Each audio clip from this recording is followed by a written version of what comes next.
तो नीतीश राज, आज हम बात करेंगे माइल्ड जो केस होता है अल्कोहल विथड्रॉल का, उसको कैसे ट्रीट किया जाता है और खासकर ओपीडी के केस में कैसे ट्रीट करेंगे।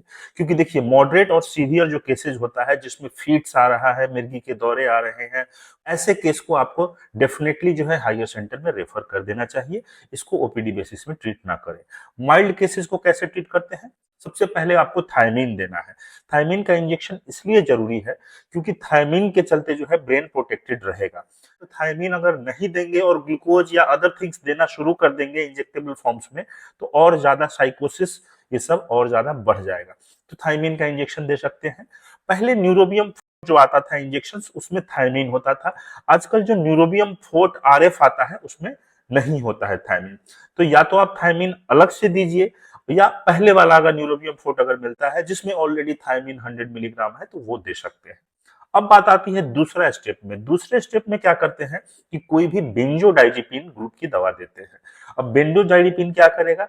ब्रेन को कूल करेगा, काम करेगा, शांत करेगा। कैसे, क्या क्या इसमें आता है? सबसे इंपॉर्टेंटली जो देते थे हम लोग, दैट इज लिब्रियम नाम से देते हैं, दैट इज क्लोडाइजिपोक्साइड होता था।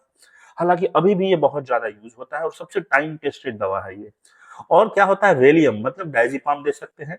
और जिनका लीवर का प्रॉब्लम है, लीवर इंजुरी है, उनको आप जो है लोराजिपाम दे सकते हैं, डेट इज एटिबान नाम से आता है। तो ये दिया जा सकता है। तो इसको आप याद रखेंगे। बेंजोडाइजिपिन जब देते हैं और इसका डोज का पर्टिकुलर ड्यूरेशन होता है, पहला दिन 4 बार, फिर दूसरा दिन 3 बार, अगला फेज जो काफी डिफिकल्ट है। इस केस में जो है पेशेंट्स को ये जब दवा बंद हो जाती है जो ब्रेन को शांत कर रहा था, तो पेशेंट को कुछ तकलीफें होंगी। क्या क्या हो सकता है? एसिडिटी होगा तो उसके लिए आप गैस की दवा दे सकते हैं, पेंटोप्राजोल। उल्टी आएगा, जी मिचलाएगा, ऑन्डेंसेट्रन आप दे सकते हैं, टैबलेट्स के फॉर्म में दे सकते हैं। बहुत बार एंग्जाइटी, ट्रेमर, पैल्पिटेशन से सब होगा क्योंकि अल्कोहल ले नहीं रहा है, तो ये सब चीजें होंगी। तो इसके लिए आप प्रोप्रानोल दे सकते हैं, बीटा ब्लॉकर।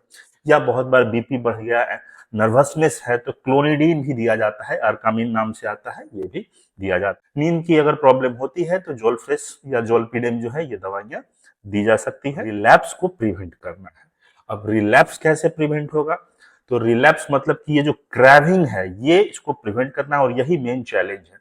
इसमें कुछ ओपियोइड्स आते हैं, नैल्ट्रिक्सोन आता है, एकम्प्रोस्टेट आता है, डाइसल्फिरम आता है।